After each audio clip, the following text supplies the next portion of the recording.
Welcome to Dearborn, the city where the Middle East and the Midwest come together.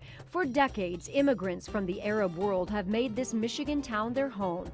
They've worked, prayed, and played here. They felt at home in the community and have extended a welcome to others. But how did Metro Detroit become the center of the Arab American world?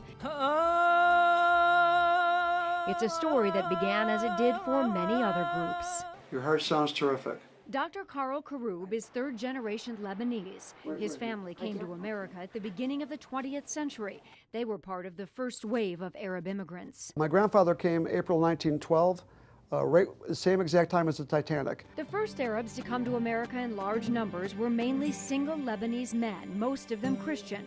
Dr. Karoub's grandfather originally went to Danbury, Connecticut to work in a hat factory for 12 cents an hour. And the whole world wanted an American hat.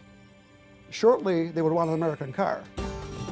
So in 1915, Hussein Karoub moved to Highland Park to work for Henry Ford. So we offered $5 a day. Highland Park was a melting pot of immigrants. The elder Karoub was the first Muslim imam in America, and in 1921 opened the nation's first mosque, just a couple blocks from the Ford plant. When Ford moved from Highland Park to Dearborn, so did many of the Arab immigrants. Newcomers from the Middle East also settled near the Dearborn plant. If a person is going to migrate to the United States, they're going to usually try to find an area that is hospitable, where the culture is already established. They fit into America perfectly. They loved it here. And that's why you find so many Lebanese here to this day. Eventually, Dr. Karoub's father, also a Muslim imam, married his mom, a Lebanese Christian. That's what Detroit's all about.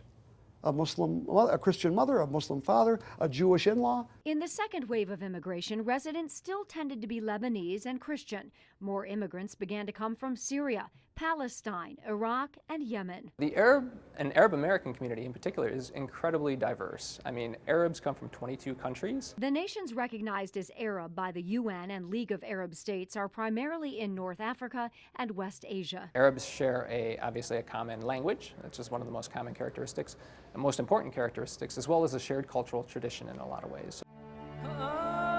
The third wave of Arab immigration began in the 1980s when war and political unrest brought more people to the U.S. from Lebanon and Iraq.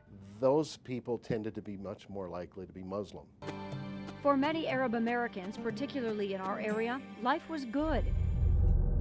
Then, September 11th, 2001. People were on edge. And I think it was at that point, it was very hard for Arabs and Arab Americans who had been assimilating. I hope every Arab being born son of a bitch dies. There were violent attacks against Arabs across the nation. In some cases, people were killed because attackers merely thought they were Arab or Muslim. The irony is that this Dearborn and Detroit having the largest concentration of Arabs and Muslims had no fatalities. Nabil Abraham is editor of the book Arab Detroit 9/11. Being an Arab American or an Iraqi American or Lebanese American suddenly became a difficult thing, a tightrope to walk.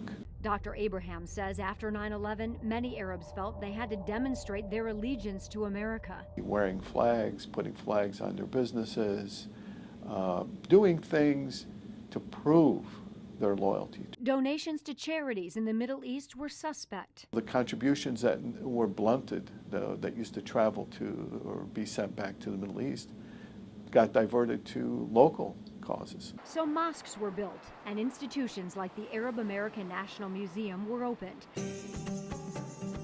The museum, with its exhibits and community activities, gives Detroiters an even better glimpse into Arab American life.